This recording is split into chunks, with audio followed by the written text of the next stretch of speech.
اللہم صلی علی سیدنا محمد وعلی آل سیدنا محمد وبارک وسلم۔ Daily Islamic network YouTube channel پر آپ سب کو خوش آمدید۔ یہ واقعہ ہے ایک صحابی رسول صلی اللہ علیہ وآلہ وسلم کا۔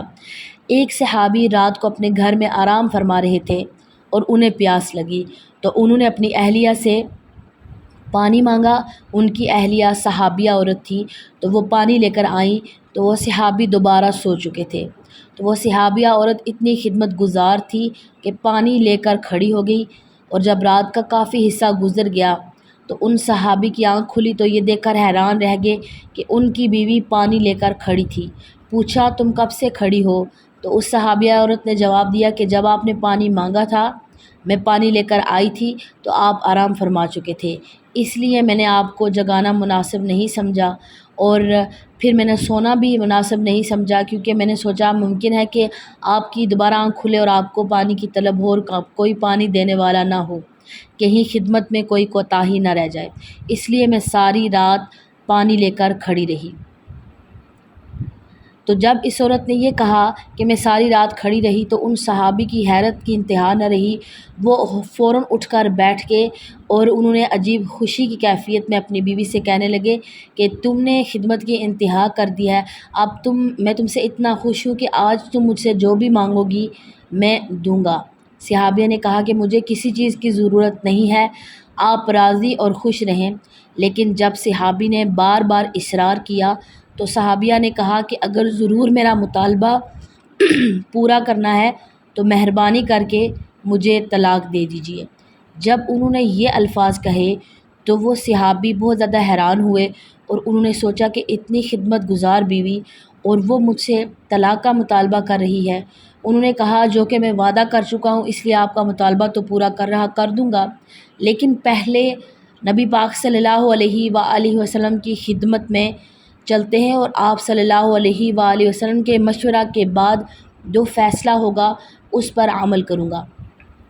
چنانچہ صبح کا وقت جب ہوا تو دونوں میاں بیوی اپنے گھر سے نکل کر نبی پاک صلی اللہ علیہ وآلہ وسلم کے حجرے کی طرف روانہ ہوئے۔ راستے میں ایک گڑھے میں صحابی کا پاؤں پھسل گیا اور وہ گر گئے۔ ان کی بیوی نے ہاتھ پکڑ کر صحابی کو اٹھایا اور کہا آپ کو چوٹ تو نہیں آئی؟ صحابی نے کہا اور تو کچھ نہیں، البتہ پاؤں میں تکلیف ہے۔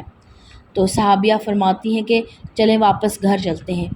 تو صحابی نے کہا کہ اب تو قریب آ چکے ہیں نبی پاک صلی اللہ علیہ وآلہ وسلم کے گھر کے، تو صحابیہ کہنے لگی نہیں واپس چلتے ہیں۔ جب وہ واپس گھر آئے تو صحابی نے پوچھا کہ مجھے تو سمجھ نہیں آئی کہ سارا ماجرا کیا ہے۔ صحابیہ نے کہا کہ مسئلہ یہ ہے کہ میں نے سنا ہے کہ جسے ساری زندگی میں کوئی تکلیف نہ ہو اس کے ایمان میں شک ہے، کیونکہ جو بھی ایماندار ہوتا ہے وہ ضرور تکلیف میں آزمایا جاتا ہے۔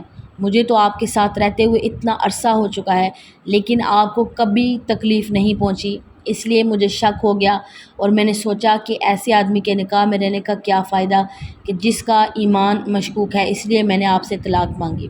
لیکن جب راستے میں آپ کے پاؤں میں چوٹ آئی تو میرا شک ختم ہو گیا کہ الحمدللہ آپ کا ایمان مضبوط ہے اور آپ اللہ تعالیٰ آپ سے راضی ہے، اور اللہ تعالیٰ نے آپ کو جو تکلیف دی آپ نے اس پر صبر کیا۔ تو یہ معیار تھا ایماندار لوگوں کا کہ صرف ایمان کو دیکھتے تھے۔ تو آج کل جو بیویاں ہیں ان کا جھگڑا کس بات پر ہوتا ہے؟ زیوروں پر، کپڑوں پر، گھر مکان اور اخراجات پر لڑائیاں ہوتی ہیں، لیکن ایمان پر کوئی لڑائی نہیں ہوتی۔ کبھی کسی بیوی نے کہا ہے کہ میرا شوہر 5 وقت کی نماز نہیں پڑھتا، سنتوں پر عمل نہیں کرتا، اس وجہ سے میں اس کے ساتھ نہیں رہتی۔ کوئی عورت بھی آج کل نہیں کہتی، بس وہ صرف یہ دیکھتی ہیں کہ مجھے میرے اخراجات نہیں اٹھا رہا، یا میرا خیال نہیں رکھ رہا، یہ میری خواہشات کو پورا نہیں کر رہا۔ صرف آج کل عورتوں کی اسی وجہ سے آگے ساری نسلیں پھر خراب ہو رہی ہیں، کیونکہ ایماندار عورتیں بہت زیادہ کم ہو چکی ہیں۔ مجھے امید ہے کہ آج کی ویڈیو آپ کو سمجھ میں آ گئی ہوگی۔ السلام علیکم ورحمۃ اللہ وبرکاتہ۔